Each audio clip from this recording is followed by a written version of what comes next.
পরিমাণ খেজুর, আর খেজুরের সাইজ দেখুন গাইস, কত বড় বড় খেজুর, এখনো পাকেনি। আসসালামু আলাইকুম গাইস, সবাইকে অনেক অনেক শুভেচ্ছা। তো গাইস, আজকে এমন একটি গ্রামে আসছি সৌদি আরবের, আর চারদিক দিয়ে পাহাড় দেখতে পাচ্ছেন আমার পিছনে, ওইদিকেও পাহাড় রয়েছে। একটি মাজরার ভিতরে আসছি। এই মাজরার ভিতরে বেশ কিছু গাছ রয়েছে এবং খেজুর গাছ রয়েছে, ছোট ছোট খেজুর গাছ। তো এই মাজরাটিতে কি কি রয়েছে আপনাদের দেখানোর চেষ্টা করবো আজকে। এই মাজরাটিতে কিছু খেজুর গাছ রয়েছে, আর কি পরিমাণ খেজুর এখানে ধরে আছে সেগুলো আপনাদের একটু দেখানোর চেষ্টা করব এই ব্লগটিতে। তো প্রচণ্ড বাতাসে একটু সবার কাছে দুঃখিত।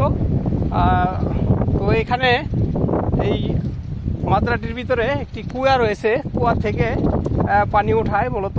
এই যে দেখতে পাচ্ছেন আমার সামনে একটি কুয়া, এখানে মোটর লাগানো রয়েছে, পাইপ দেখতে পাচ্ছেন। তো কুয়াটি দেখেন কতটা গভীরতা কুয়াটার দেখতে পাচ্ছেন।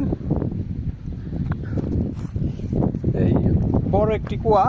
তো এই কুয়া থেকে পানি উঠিয়ে এখানে একটি ট্যাঙ্কির মতো বানিয়ে রেখেছে।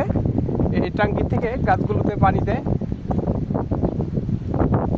এই যে দেখতে পাচ্ছেন, এই যে একটি খাজান ছোটখাটো, এই যে পানি রাখছে এর মধ্যে, মোটরের থেকে কুয়ার থেকে পানি উঠিয়ে এখানে রাখে। তো এখান থেকে প্রত্যেকটা গাছে পানি দেওয়া হয়। একটি গাছ আপনাদের আজকে দেখাবো, খেজুর গাছে কি পরিমাণ খেজুর, ছোট একটি গাছ, এত পরিমাণ খেজুর দেখতে পাচ্ছেন।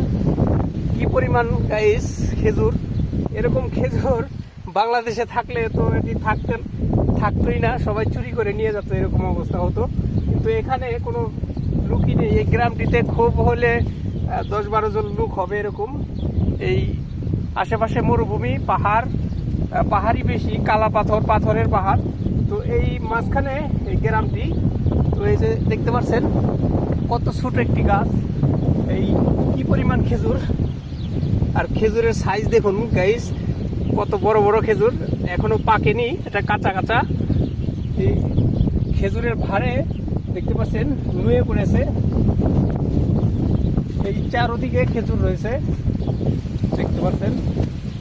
এখানে এই যে কিছু খেজুর, এই যে পানি দেওয়া হয়েছে গাছটিতে।